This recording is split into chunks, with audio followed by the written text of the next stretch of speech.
The New Captain. Di tengah hamparan padang luas negara Qin, saat langit masih berwarna jingga keemasan, suara genderang perang terdengar pelan seperti detak jantung bumi.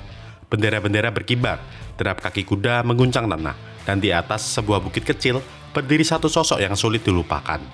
Tubuhnya tegap, rambut hitam panjang terikat rapi, sirahnya megah, dihiasi wajah iblis di bagian dada, dan yang paling mencolok adalah topengnya yang menutupi separuh wajahnya. Hanya matanya yang terlihat dingin, tajam, seolah tidak sedang melihat pasukan di depannya, melainkan seluruh negeri di atas papan catur yang hanya dia yang paham. Dialah Osen, Jenderal Besar Qin, pria yang dijuluki banyak orang sebagai The Man Who Will Be King, pria yang akan menjadi raja. Selamat datang kembali di channel ini. Dalam video kali ini, kita akan menyelam dalam-dalam ke kehidupan salah satu karakter paling misterius, paling brilian, dan paling berbahaya di dunia Kingdom. Selama kurang lebih 15 menit ke depan, kita akan mengikuti perjalanan Osen dari awal kemunculannya, bagaimana ia membangun reputasi sebagai master pertahanan, hingga mahakarya strategi seperti Giyu dan Sukap Lines. Kita juga akan mengupas ambisinya, caranya berpikir, dan trivia-trivia menarik yang bikin karakter ini makin hidup. Jadi siapkan posisi ternyaman kamu, ambil minum dan cemilan. Jangan lupa untuk like, comment, subscribe dulu sebelum kita mulai, karena kita akan masuk ke dalam kepala salah satu jenderal paling berbahaya di Qin. Mari kita mulai. Siapa sebenarnya Osen? Bayangkan seorang yang hampir tidak pernah menunjukkan emosi. Saat menang wajahnya datar, saat kalah wajahnya tetap datar. Saat ribuan nyawa dipertaruhkan, ia tidak ikut berteriak, tidak mengacungkan pedang tinggi-tinggi. Sebaliknya, ia diam, memperhatikan dan menghitung. Itulah Osen. Dalam struktur militer Qin, ia berdiri di puncak sebagai salah satu 6 jenderal besar generasi baru. Di atas kertas, dia hanya seorang jenderal. Tapi di balik itu, ia punya sesuatu yang jauh lebih besar, yaitu adalah ambisi. Osen bukan tipe jenderal yang puas sebagai alat perang bagi suatu negara. Di dalam dirinya, ia menyimpan keinginan gila, mendirikan kerajaannya sendiri. Bukan rumor, bukan sekedar bisikan. Dalam cerita, ia sendiri secara tidak langsung mengakuinya. Ia melihat raja-raja yang lahir hanya karena darah, bukan karena kemampuan, sebagai sumber kelemahan dan keruntuhan sebuah negara. Bagi Osen, kekuasaan seharusnya dipegang oleh orang yang paling mampu mengelola perang, rakyat, dan masa depan. Dan diam-diam, ia menganggap mungkin orang itu adalah dirinya sendiri. Secara kepribadian, Osen sangat kalkulatif. Ia tidak akan bergerak walau peluang menangnya tidak tinggi. Dia sangat rasional, perintah raja sekalipun bisa ia geser kalau menurutnya akan berujung pada kekalahan fatal. Dan yang terakhir, dia adalah sangat tenang. Di situasi paling kacau sekalipun, ia masih bisa berpikir jernih. Hal yang unik meskipun ia terlihat dingin dan jauh dari kata manusiawi, ia bukan pemimpin yang sembarangan mengorbankan nyawa tanpa tujuan. Ia sangat memperhitungkan pasukannya. Ia tahu kapan harus maju, kapan harus berhenti, dan kapan harus mundur. Di satu sisi, ini membuatnya terlihat kejam. Tapi di sisi lain, justru karena itulah pasukannya sering selamat dari situasi yang bagi orang lain mustahil. Penampilan fisiknya juga dirancang untuk langsung tersimpan di kepala penonton. Rambut hitam panjang, sirah megah, dan terutama topeng. Topeng ini bukan hanya aksesoris keren. Topeng ini seperti simbol jarak. Jarak antara dirinya dan orang lain, jarak antara manusia biasa dan sesuatu yang berada di atasnya. Bawahannya tidak pernah benar-benar tahu apa yang ia pikirkan. Musuh bahkan tidak lebih mengerti lagi. Dan disitulah letak kekuatan Osen. Latar belakang, keluarga, dan hubungan dengan Ohon. Kalau kita bicara tentang masa lalu Osen, Kingdom sengaja menutupinya dengan kabut. Tidak seperti Shin yang kita tahu dari nol, atau Oki yang masa lalunya dikupas lewat kilas balik. Masa muda Osen hampir tidak pernah ditunjukkan secara jelas. Ini membuatnya terasa seperti sosok yang tiba-tiba sudah jadi besar. Yang pasti, Osen adalah kepala keluarga O, sebuah keluarga militer bangsawan tua di Qin.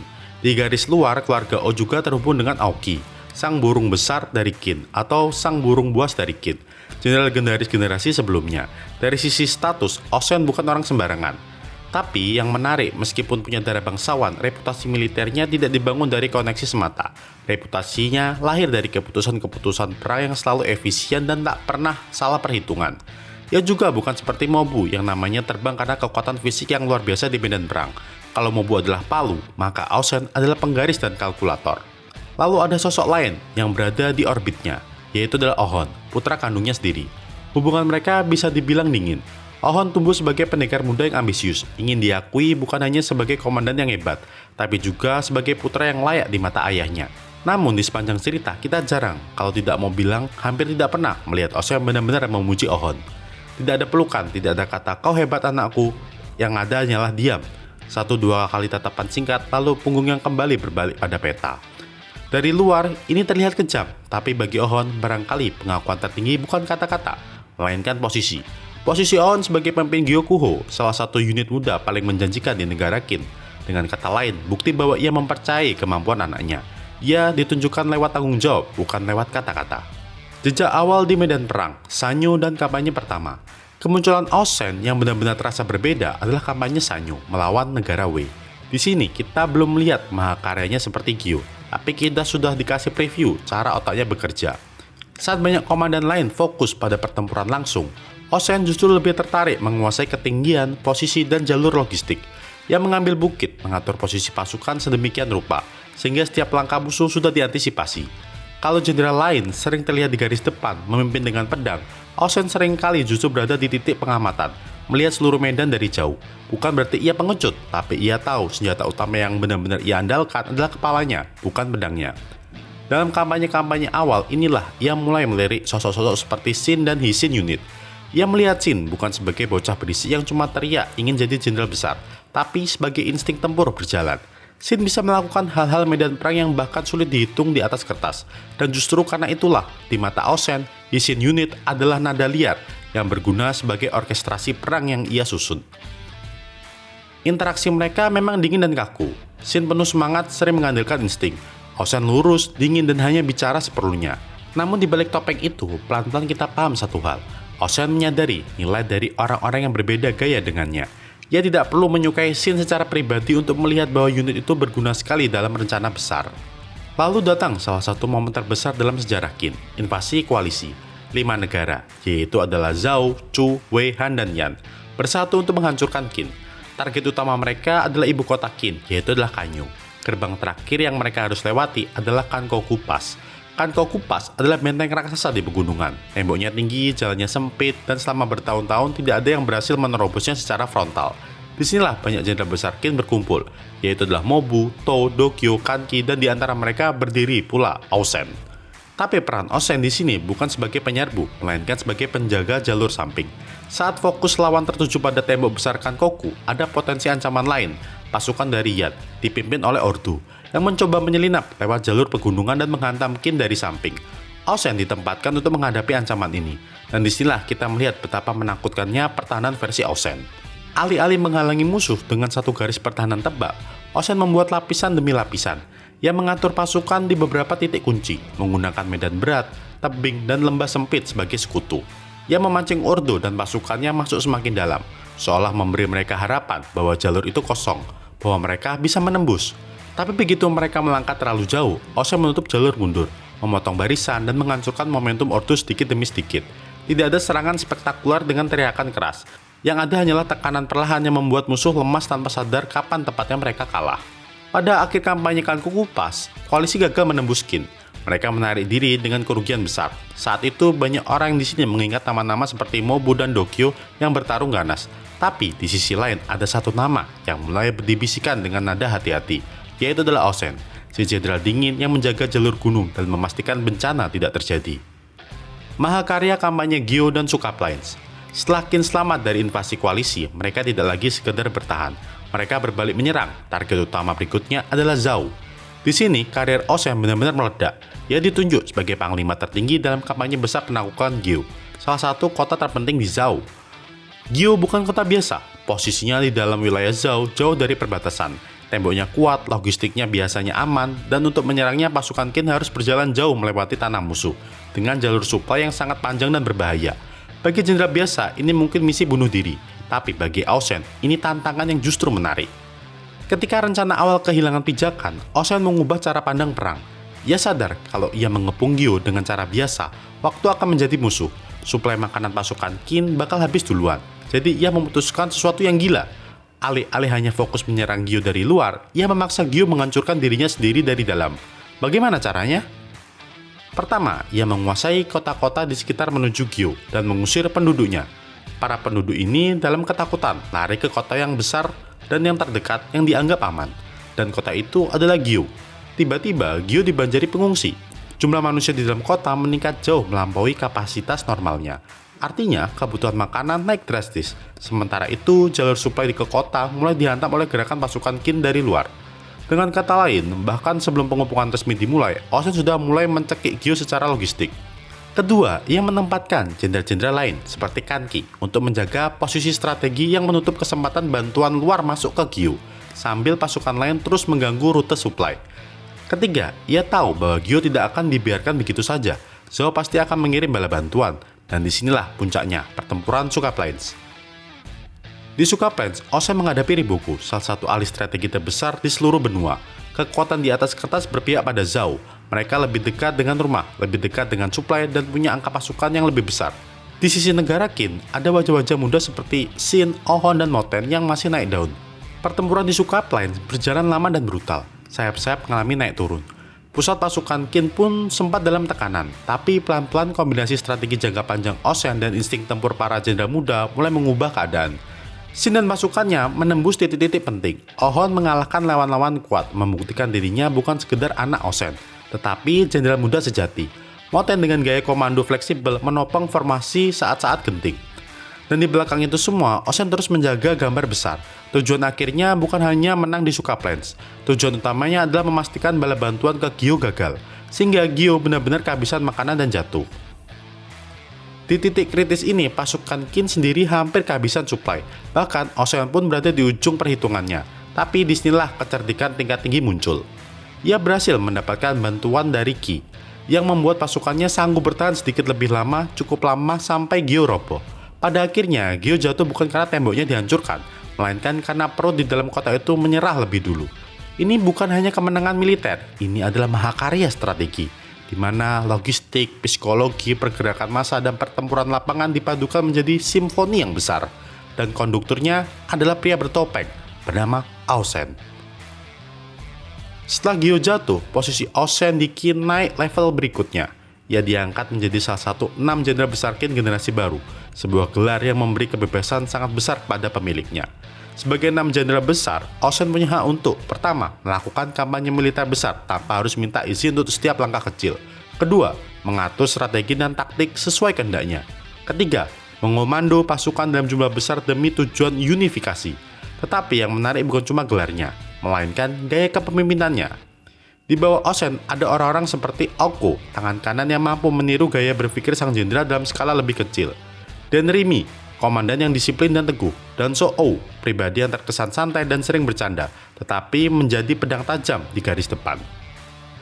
Unit-unit ini tidak bergerak sembarangan. Mereka seperti jari-jari tangan yang dikendalikan oleh satu otak di pusat, yaitu adalah Osen sendiri. Ada satu hal yang jarang disadari orang. Meskipun ia dingin, Osen punya batas moral tertentu. Dalam beberapa kasus, khususnya di kota-kota yang sudah menyerah, ia melarang pasukannya menyakiti warga sipil. Siapa yang melanggar akan dihukum keras, bahkan sampai hukuman mati. Di sini kita melihat sisi lain dari karakter ini, yang mengerti bahwa perang memang keras, tapi ada garis yang tidak perlu dilampaui, terutama jika itu justru akan menyulitkan strategi jangka panjang dan membuat rakyat makin membenci Qin. Ia juga terkenal suka menawan komandan musuh hidup-hidup, bukan semata untuk pamer, tapi karena ia melihat nilai strategis dari mencari prajurit berbakat di pihak lawan. Jika bisa direkrut, mereka akan jadi aset baru. Jika tidak, setidaknya informasi dan pemahaman tentang musuh bertambah. Dan di atas semua itu, ia memegang satu prinsip penting. Aku tidak akan bertarung dalam perang yang akan aku kalah. Ini bukan pengecut, ini cara berpikir orang yang menganggap nyawa puluhan ribu pasukan sebagai angka yang harus dijaga, bukan dikorbankan demi harga diri sesaat. Kekuatan, kelemahan, dan trivia menarik tentang Osen. Kalau kita rangkum, kekuatan Osen ada di beberapa hal. Pertama, kecerdasan strategis tingkat tinggi. Ia tidak cuma berpikir 1-2 langkah ke depan, tapi hingga banyak langkah ke depan. Seperti Grandmaster Catur yang sudah tahu hasil akhir dari awal pembukaan. Kedua, kemampuan membaca lawan. Ia mengamati pola pergerakan musuh, gaya bertarung mereka, kebiasaan komandan mereka. Dari situ, ia menyusun gambaran tentang siapa yang ia hadapi. Apakah lawan ini impulsif? Apakah lawan ini berhati-hati? Apakah lawan ini terlalu percaya diri? Semua menjadi data. Ketiga, manajemen sumber daya. Bagi Osen, perang bukan hanya soal siapa yang punya pasukan lebih banyak. Ini juga soal siapa yang lebih lama bisa makan, siapa yang logistiknya lebih rapi, siapa yang bisa menjaga moral pasukan agar tidak runtuh. Walaupun terdengar sangat sempurna dan luar biasa, Osen bukan tanpa kelemahan. Ia sangat mengandalkan logika dan perhitungan. Dalam situasi yang benar-benar kacau di mana informasi tidak lengkap dan segala sesuatu berubah sangat cepat di luar prediksi, ia bisa kesulitan. Di titik-titik seperti inilah, peran seperti Shin menjadi vital. Orang yang bisa membuat keputusan cepat berdasarkan insting murni ketika angka-angka sudah tidak berguna. Kelemahan lain adalah ambisi pribadinya. Karena ia punya visi untuk membangun kekuasaan sendiri, ada momen-momen di mana tindakannya tidak terasa 100% searah dengan kepentingan Qin, tapi searah dengan kepentingan visi besarnya sendiri. Ini yang membuatnya menjadi sosok yang berbahaya secara politis. Sekarang kita masuk ke beberapa fakta menarik dari Ausen. Dalam sejarah Cina, versi nyata dari Ausen adalah janda bernama Wang Jian, salah satu janda terhebat Qin. Ia dikenal sangat berhati-hati, bahkan pernah meminta jumlah pasukan sangat besar sebelum setuju memimpin perang besar, mirip dengan sifat Ausen yang hanya mau berperang jika peluang menang tinggi. Wang Jian juga terkenal tidak ngawur mengejar kejayaan pribadi. Ia bahkan pura-pura menonjolkan sifat serakah harta demi meyakinkan sang raja bahwa ia tidak mengincar tahta. Hara, penulis mangaka Kingdom, lalu memelintir bagian ini menjadi karakter Ausen yang justru diisukan ingin menjadi raja, membuatnya jauh lebih dramatis. Dan terakhir, faktanya adalah di dalam dunia Kingdom, hubungan Ausen dan Riboku sangat menarik. Mereka seperti dua sisi cermin, sama-sama jenius strategi, sama-sama mencintai negaranya atau visinya tentang negara yang ideal, tetapi berada di pihak yang berlawanan. Ada momen di mana Ausen bahkan seolah ingin mengajak Riboku bergabung dengannya. Di kalangan fans, Ausen adalah karakter yang cukup polarizing. Ada yang sangat mengaguminya karena kecerdasannya, gayanya cool, dan betapa mind-blowing strategi-strateginya. Ada juga yang kurang suka karena dia terlalu dingin, terlalu jauh, dan sulit diajak relate. Tapi justru itu yang membuatnya menarik. Ia bukan karakter yang dibuat untuk semua orang suka. Ia dibuat untuk menjadi sosok yang mengguncang dunia cerita. Kalau kita pandang sedikit demi sedikit, tanpa membocorkan terlalu banyak detail spesifik dari manga yang belum dianimasikan, kita melihat bahwa perjalanan Ausen tidak selalu naik. Ada kalanya ia harus menghadapi kekalahan pahit, kehilangan tangan kanan, kehilangan pion-pion penting di medan perang, dan dipaksa mundur. Di titik-titik inilah diingatkan bahwa meski ia terlihat seperti mesin perhitungan tanpa salah, pada akhirnya Ausen tetap manusia. Ia bisa kalah, ia bisa salah hitung, ia bisa dipukul mundur oleh kejutan-kejutan yang bahkan tidak diperkirakan. Namun yang membuatnya tetap berdiri sebagai salah satu karakter besar Kingdom adalah ini. Setiap kekalahan, setiap luka, setiap kegagalan, ia simpan sebagai data, sebagai bahan untuk memperbaiki strategi berikutnya. Dan di belakang semua itu, bayangan seorang Wajian terus mengikuti. Tokoh sejarah itu pada akhirnya memimpin kampanye-kampanye besar yang benar-benar mengubah peta Tiongkok kuno. Jika Kingdom mengikuti alur besar sejarah, maka kita belum melihat puncak terakhir dari apa yang bisa dilakukan oleh Ausen. Ausen bukan hanya sekedar jenderal pintar, ia adalah arsitek perang, orang yang tidak hanya bertanya bagaimana cara menang, tapi juga bagaimana cara membuat lawan tidak punya pilihan selain kalah. Yang membuktikan bahwa dalam dunia di mana banyak orang memuja kekuatan fisik dan keberanian frontal, ada salah satu kekuatan lain yang sama pentingnya, bahkan kadang lebih menentukan, yaitu adalah strategi. Yang membuat karakter ini begitu menarik adalah kombinasi-kombinasinya, ambisinya untuk menyentuh langit, kepalanya yang selalu dingin, sikapnya yang sulit ditebak, dan kenyataan bahwa ia bisa saja suatu hari nanti berbalik dan menjadi ancaman, bukan bagi musuh, tapi juga bagi negara Qin. Nah sekarang, apakah Ausen akan tetap menjadi pilar utama Qin sampai akhir? Atau suatu hari nanti, ia benar-benar akan mencoba menjadi raja seperti yang selama ini ia impikan? Tulis pendapatmu di kolom komentar. Apakah kamu termasuk tim yang mengagumi Ausen sebagai jenius strategi? Atau kamu justru merasa ia terlalu berbahaya, terlalu licin, dan tidak bisa dipercaya? Kalau kamu suka pembahasan sedalam ini tentang karakter Ausen, jangan lupa untuk like, komen, dan subscribe untuk mendukung channel ini semakin besar. Oke guys, see you on the next chapter.